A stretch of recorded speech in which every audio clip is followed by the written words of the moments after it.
So that was our 6th grade band and a few brave 5th graders with Ode to Joy.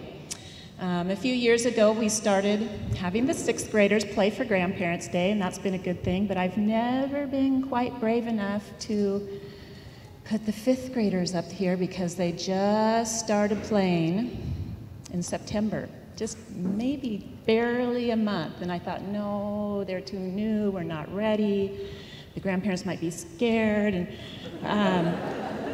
then I had this aha moment last year where it's like, well, why not? I think as grandparents, you would love to hear the world of 5th grade band and where we're at right now. You're going to hear us today. If you're lucky, you'll hear us again at Christmas, and we see how far we've come. So we're going to give you the stirring rendition of Hot Cross Buns. The 6th graders will help us a little on the second time through. I always say, if you can play Hot Cross Buns, you are halfway there. So here we go.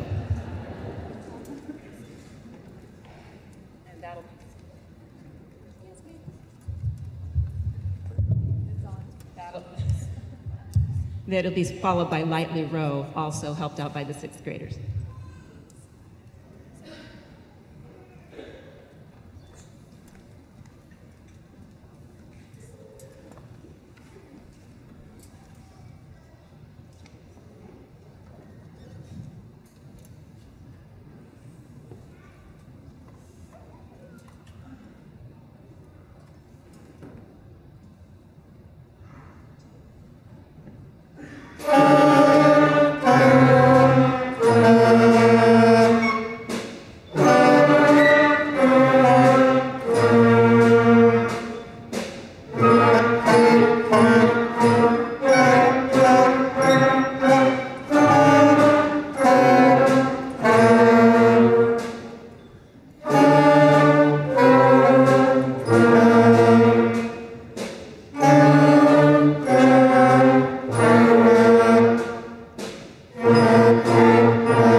Good job. How many past band members do we have out here? Raise your hand if you were in band. Raise your hand if you stuck with it through high school. College band? Still playing in a band somewhere? You know, there's community bands out there you can play. That Lightly Row, it's a 2-liner. That's a hard one. It's a tiring piece for 5th graders, and they made it through. Once in a while you hear a tiny little squeak from the clarinets or the saxes, and I want to tell you that squeaks happen. What that means is that you put the instrument just the teensy tiniest way too far into your mouth.